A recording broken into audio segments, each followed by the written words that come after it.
એ સૌરાષ્ટ્રની ધરતીમાં મેતા ખંભાળિયા કરી અને પંખીના માળા જેવું ગામ, અને એ ગામના પાદરની માલિકો રે એવા સાહેબ વાડીવાળા હનુમાનજી મહારાજનું દિવ્ય દેવળ આવેલું હોય. એક વખત દાદાના ચરણોની માલિકો એમ કહેવાય કે માથું ઝુકાવી અને આધિ વ્યાધિ અને ઉપાધિ એમ કહેવાય કે જેના દરબારની માલિકો ભાંગીને ભૂકો થાય એવું સાહેબ મંદિર આવેલું હોય. અને એમ કહેવાય કદાચ કોઈ માણાને કૂતરું કરડ્યું હોય અને કૂતરું કરડ્યા પછી એમ કહેવાય કે કુવાના પાણીની માલિકો એમ કહેવાય કે સ્નાન કરી લે એક હૃદયના ભાવથી તો તમામ જાતની દર્દ અને પીડામાંથી મુક્તિ મળે. કારણ કે જ્યાં વિજ્ઞાનના સીમાડા પૂરા થાય ત્યાંથી તો સાહેબ શ્રદ્ધાના સીમાડા શરૂ થાય છે. એવા દાદાના ગુણગાન ગાઈએ.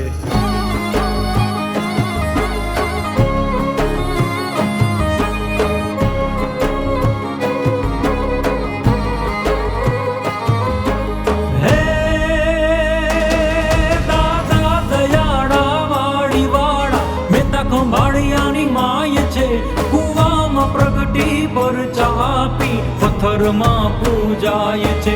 વર્ષો જૂનું એ વેણ દઈને કલમમાં કહી જાય છે. દાદા દયાળા વાડી વાળા પ્રગટ થઈ પૂજાય છે. દાદા પ્રગટ થઈ પૂજાય છે.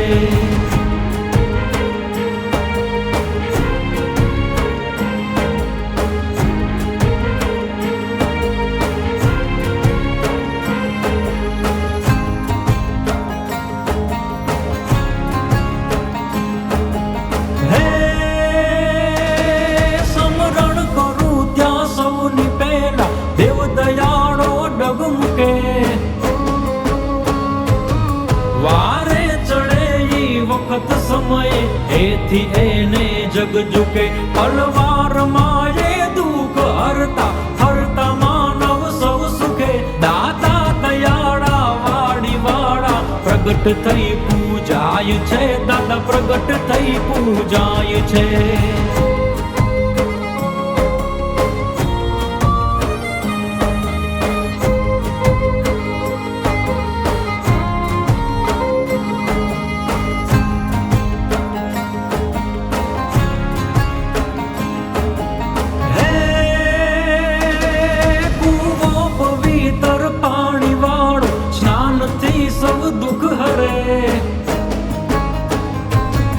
બનશે નિરોગી એ જ આશા માનતા યું સૌ કરે.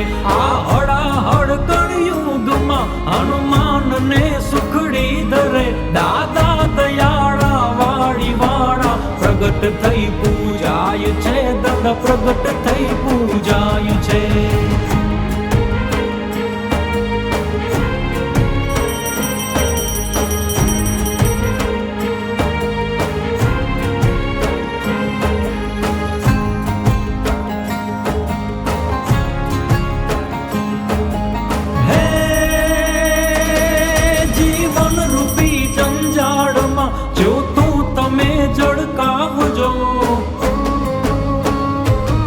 દયા સમોદરિયો બની મોજું તમે લહેરાવજો.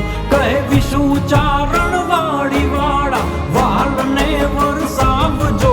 દાદા દયાળા વાડી વાળા પ્રગટ થઈ પૂજાય છે. દાદા પ્રગટ થઈ પૂજાય છે. દાદા પ્રગટ થઈ પૂજાય છે.